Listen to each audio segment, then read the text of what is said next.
Yes, we are live. Hello, everyone. I'm Creatively Lisa, and I'm inspiring the creative within.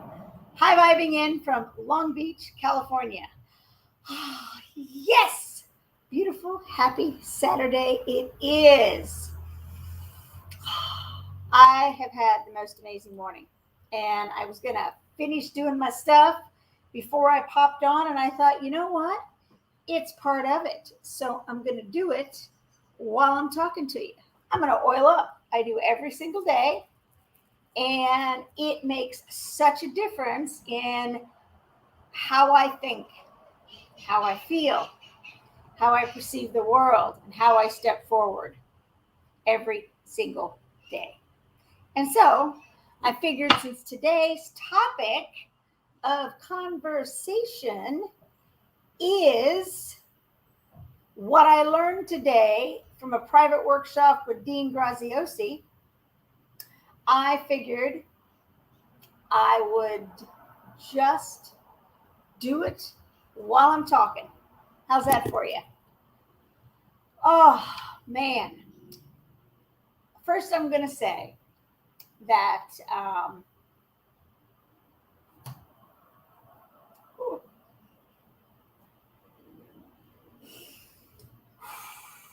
well, I didn't expect for this. So, the workshop today, and this is really causing it. So, with that said, since June, I have just been going through it. I My stepfather transitioned at the very end of May, and it happened while I was at another private event with Tony Robbins, and I was in Las Vegas, and I knew he was sick. I didn't know to the depths. He had finally contacted me and asked me to help him. He was dealing with cancer, and unfortunately, he went the traditional route that is destined to kill you most of the time or break your body down in such a way. And that's what it did. And they kept poisoning him all the way to the end. That's my thoughts on it. So sorry if that isn't the way you think, but that's the way I think because it's happened many, many times and more times than not. And by the time he actually got a hold of me, he was pretty bad off, and I didn't know how bad it was. And so I had made a decision after when I found out about it. When I got While I was at Tony Robbins, I had made a decision that I was going to actually go there. Just as soon as the event was done, I had to go back to California, and then I was going to head east. And in the interim of that, while my friend she'd flown in for the event, was still here before she left. We were out to dinner that night. I was packing up and leaving the next day, and I got a phone call saying that he passed. And so there it went. And I ended up being sick. And then after the weekend I was sick, I got in the car and I drove. And I was in transit for 2 days. I was there in 2 days, which was pretty fast as I was driving all the way almost over halfway across the United States. And I ended up staying there like a month. And I didn't realize, I don't know I'm sure the transition, everything brought it on. But the past 2 months, I have dealt with one thing after another, from mental trash, from what the mind continues to tell me, which are lies. As I've said this in the past, they're lies. And just in general, just how I felt physically, lots of physical stuff too. So I've been processing a lot of this and figuring it out, I guess. And the benefit to it all is that I have been working on myself enough to know that it was a lie.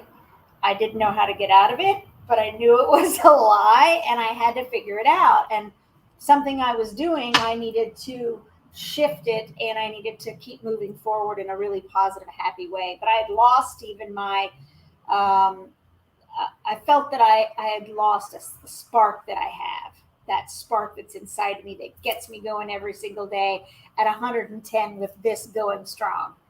And it was hard some days to even get out of bed, if I'm honest. I did every day, no matter what, at my normal time between 5 and I let it slip a little bit. So in not at 5, I slept in a bit, so like 5:30. But I did. I got up every day and I did it. And I just moved forward as best I could and worked on it.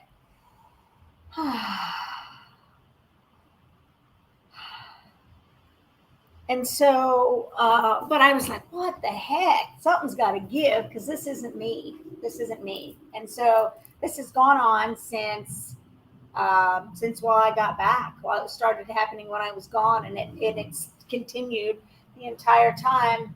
And I've had all kinds of stuff going on and dealing with stuff, and I've stepped back and I saw what's serving me, what isn't. And so today we had another one of our private workshops, and this one was with I see Eric Worre, Tom and Denise Chenault, and her name is Nicole Smith, and it ended with Dean Graziosi, and I'm sure you guys know it. If you don't, Google it. He's pretty fantastic. And it was just extremely powerful on so many levels. And so I wanted to chat with you about that because what it has done for me is it's snapped me back. It snapped me back. I feel it immediately. I'm feeling it. And I feel me again. And I feel that I'm not, and neither are you, I'm not what's going on in my life. I'm not what's going on in this body. I'm not, and neither are you. So you don't have to take it on. You don't. And that's my perception. That's one of my big ahas from it. You don't have to take it on. And therefore, if you don't have to take it on, you don't have to continue it. You can observe it, and you can find a way through it. And to do what you're meant to do. And so today it was all about heart, and it's all about promotion too. But what Dean talked about, and I thought this was just wow. He asked a question in the beginning. I'm going to ask you the same exact question. Get to your end of your life. You can even do it now. Doesn't matter. Either way. But you get to the end of your life. Standing now.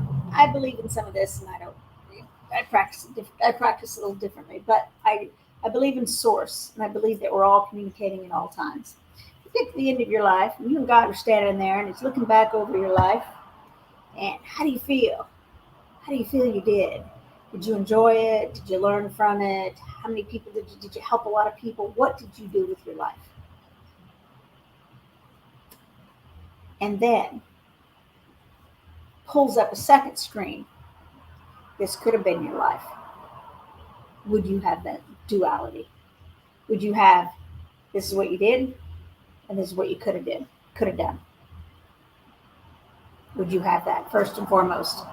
I thought about that, and I thought, well, if you're doing what you're meant to do, and you're stepping forward, and you're doing your very best every single day, and you're loving life, and you're not playing small, then there'd only be one screen. There'd only be one movie that you're watching, because there would be nothing else. But if you're pulling back and you're playing small and you're listening to that small mind that's telling you all this bullshit, then you'd have a second screen that could have been your life. Would you have that? Would you have that? And secondly, I wrote it down too because I didn't want to miss the insight and stuff that I gained from it. How would it be different? How would it be different? Would you have regret? What would you have changed? So now, bring it back to present because you're not there yet. What can you change now so that you don't have the dual screens? That was my aha from it. What can I change now so that I have one screen at the end that I can look back over and I will have done everything. I will have changed all these people's lives. I will have made a difference in my own self, and more importantly, would have made a difference in other people's lives that would have changed the world, one person at a time. How can you do the exact same thing? How? That's a big one. We spend so much time toiling in our smallness when all we need to be concentrating on is our bigness that really exists. Our perceived smallness or our absolute bigness. And that's up to us. And what I found quite interesting about this was, and this is really good, he talked about protecting your confidence. Like basically, how do you get from, $10 a month to 10,000 a month? And it's the same as getting from 10,000 a month to, 100,000 a month, and then $1 million a month. It doesn't matter. It's the same concept. It's just your bigness. And as you grow and as you do this, you grow so that you adjust accordingly. But it's protecting your confidence. We talked about it was three major things. It was protecting your confidence. It was watch out on your exterior influences and watch your triggers. And when you can do those three things, it can change everything. But how do you protect your confidence? That's a big one. How do you protect your confidence? And this is interesting because there's things that take our confidence and there's things that increase our confidence. So the idea is to stay away from things that take our confidence and do more of the things that increase our confidence. But what are things that take your confidence? If you can think of things that take your confidence, post them in the comments below. But I'm going to go over a few that I thought were like, hello, I don't do some of these, but I did do one without even realizing it. And this is also basically it's a self-analysis. This is something that I talked about the other day on one of my other lives about doing an analysis on a pretty regular basis of where you're at. The more you can do that, the better you're going to grow moving forward. And so what takes our confidence is the news. He mentioned that back in the 60s, 90% of the magazines and everything out there was positive. All the headlines, everything was positive.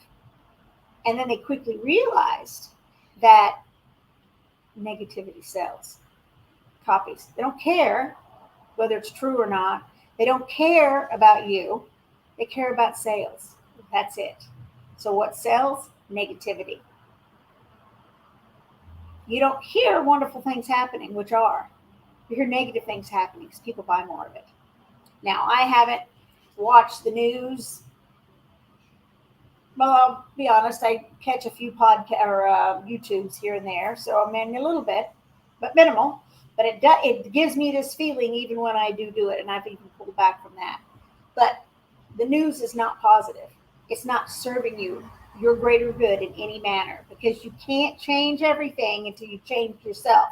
So when you start with changing yourself, but changing your attitude and changing your internal dialogue going on inside you. And you can't do it by watching the news. So I don't even watch TV, really. I don't have cable. I don't watch TV at all. I watch an occasional movie, especially lately because it's bloody hot and I'm sitting in my room with the AC on watching a movie, working. But that's it. No news whatsoever. So can you go a week without the news? And then once you've gone a week, can you go a month without the news? And reflect on how you feel. How does that make you feel?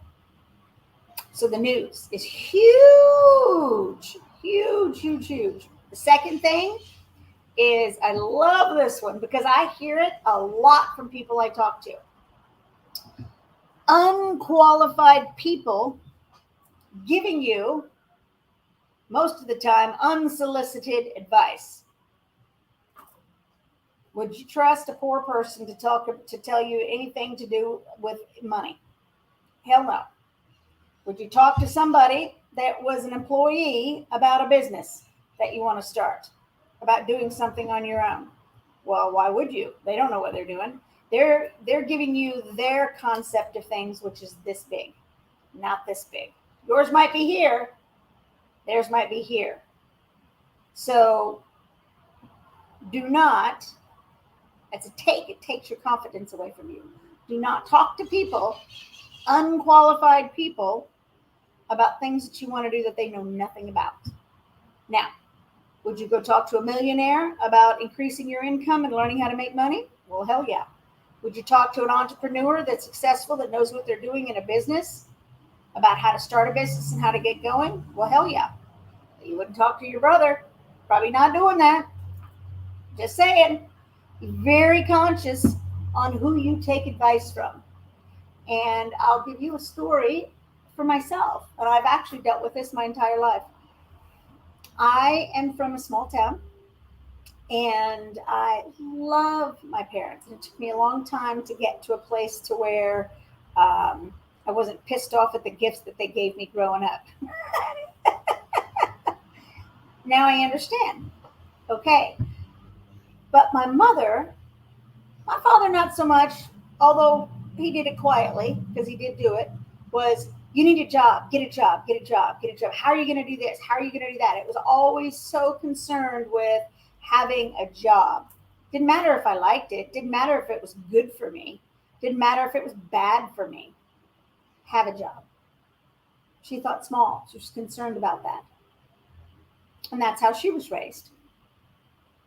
And now I never wanted a job. I never wanted somebody else to work for. So it was really a hard time of me going through this and dealing with that and that push-pull, because it goes into number 3, which I'll talk about in a minute.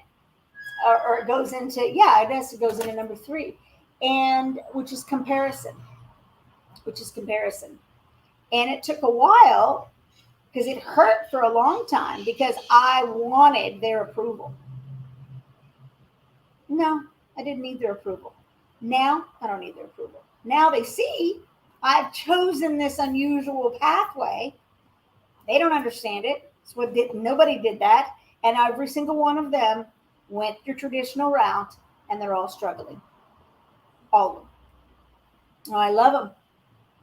My family. But I don't have to listen to them.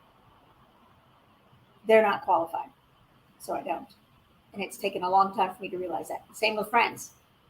They're not qualified. Except the ones that are up here. I listen to those. But if they're not up here, where I'm looking up, nope, not listening. So be very conscious of who you are surrounding yourself with. And I talk about this so much on so many different levels, because it messes not only with your confidence, but it messes with your vibration. Because if you're hanging out with people down here and you're trying to stay up here, not trying, you are, you're trying to stay up here, the more you try, the more you're going to get right back down here with them. You've got to step away from it. You want to stay up here, and you've got to hang out with people up here that have these kind of thoughts, that are always looking to grow themselves, be better beings, and be better for the world as a whole. That's up here. And that's going to raise your vibration. Just a different way of looking at it. But it's all going to raise your vibration when you do that. So, now, comparison. And that is, they know more than me. That's imposter syndrome. That was always my thing. Oh, they know this. All those people know how to do this. You will always find somebody doing something different. But I can guarantee you, they were where you are right now. The difference is they kept going.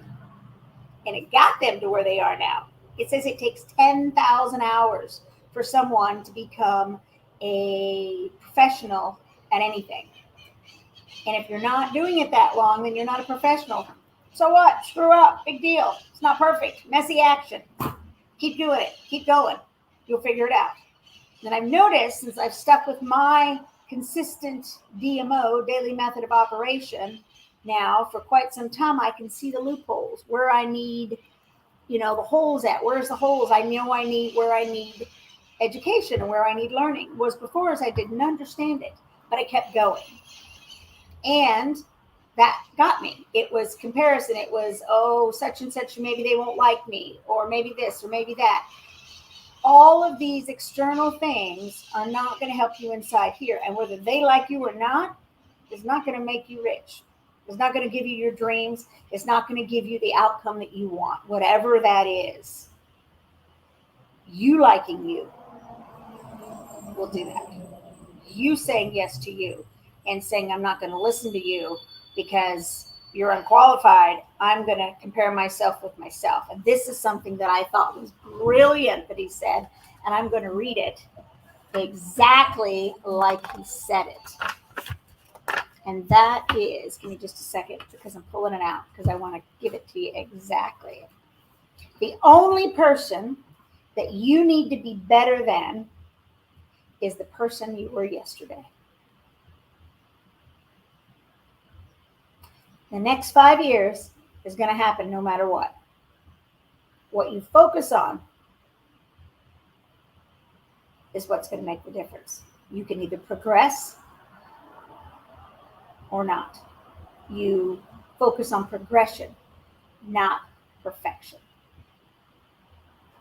And not be concerned with what other people think. So non-comparison whatsoever. So I thought that was brilliant.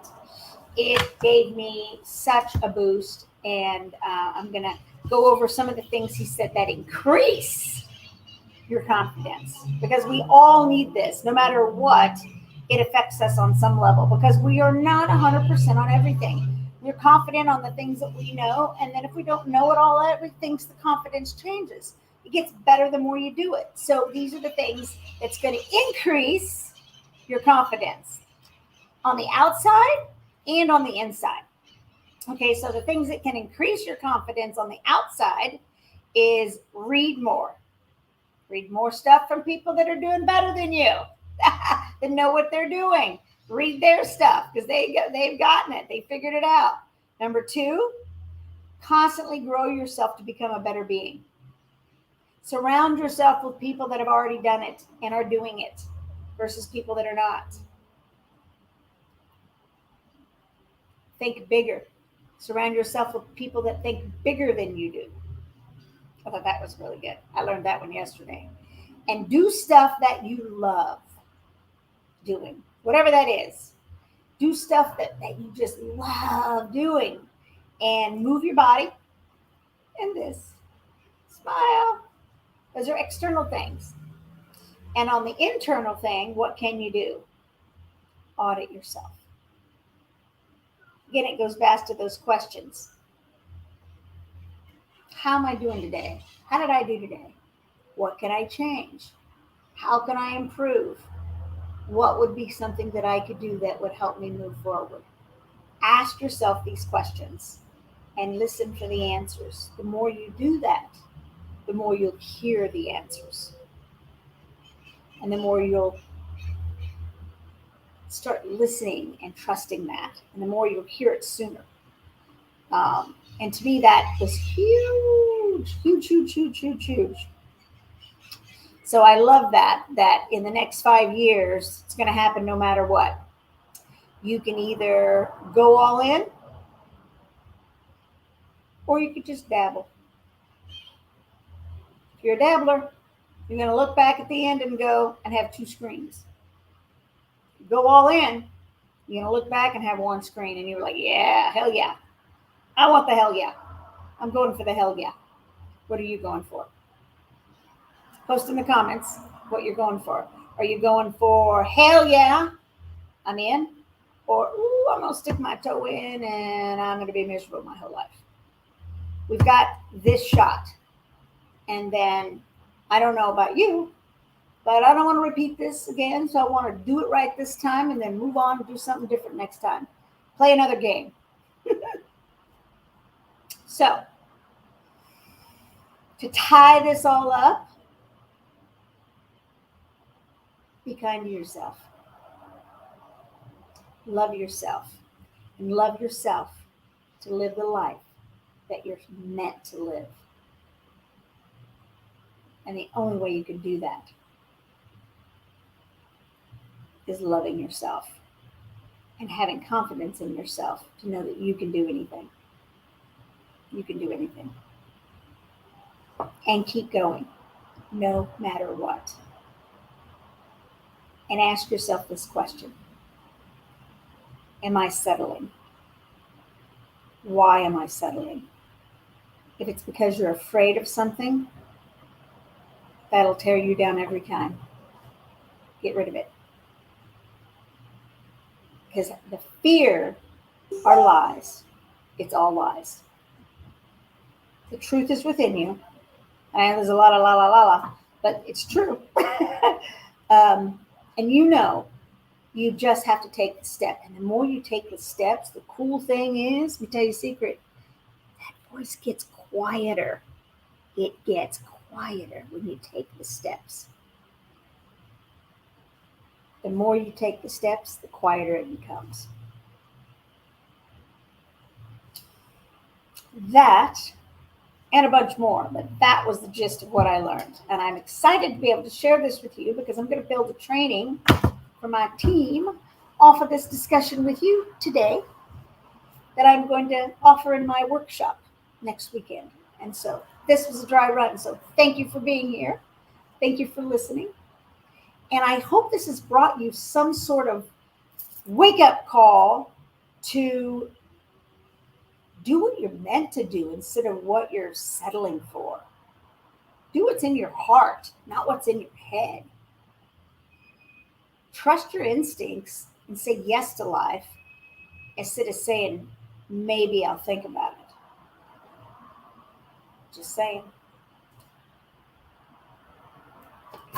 Please share this if you know somebody that needs it, because the more people that can shift and change, the more it adds to my vision of raising the consciousness of the planet, raising the vibration. That's what I want. So share this with somebody, save it, and I'll see you on the next video, on the next live. Until then, remember to always create something magnificent. Ciao for now. Bye. Have a beautiful weekend, and I'll see you on the next live.